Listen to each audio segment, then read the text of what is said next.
Hey, here are 5 stupid things I've noticed since last time. Rick Perry calls out the troops to deal with migrant children. Texas Governor Rick Perry announced last week that he will send the National Guard to the Mexican border to help deal with the flood of children that continue to stream into the United States fleeing violence in Central America.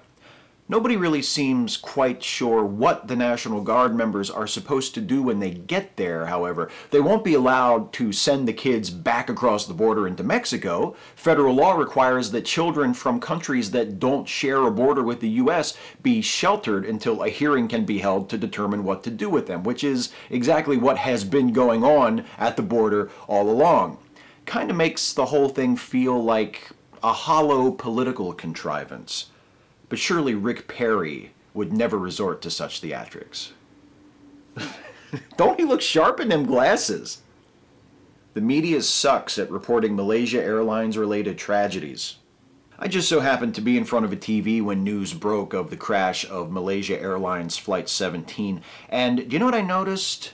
They interrupted regular programming, and now I'll never know if that nice lady with the homemade t-shirt made it to the Showcase Showdown, before they actually knew anything more than something happened to a plane. And yes, it was in Ukraine, and yes, it was Malaysia Airlines. There are all sorts of attention-grabbing details to the story from the very beginning. But would it be too much to ask to wait until you know what the news is before you go with the breaking news story? It would, wouldn't it? The thick blue line.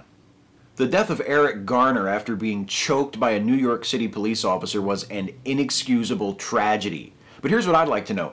How are people this stupid still allowed to be cops? In an age of smartphones and wireless internet, when police brutality has been a recurring national concern for decades, how clueless do you as a cop have to be to choke someone to death in New York City in broad fucking daylight?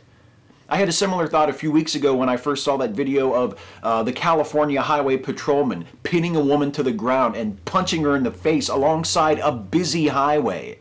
I mean, what the fuck is wrong with you people? Do you want all of us to just assume that all cops are strutting bullies?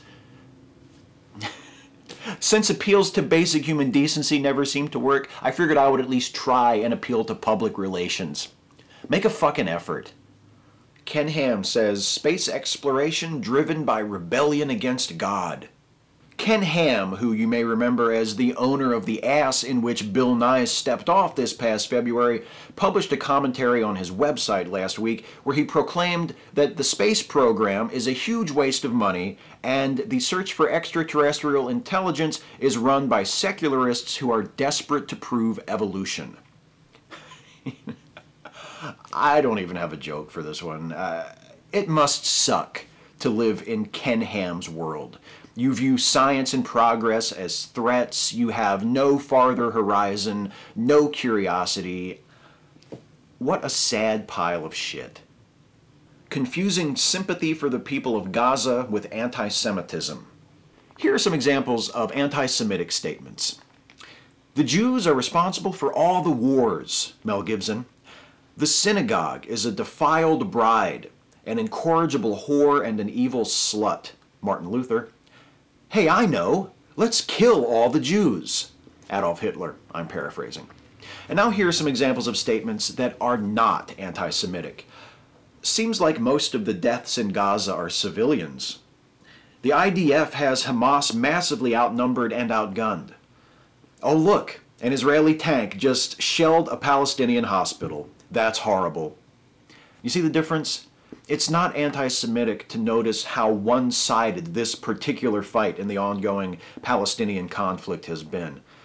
I stand by my opinion that the leaders of both Israel and Hamas are assholes who seem intent on antagonizing each other and perpetuating the violence. The people of both Israel and Palestine deserve better.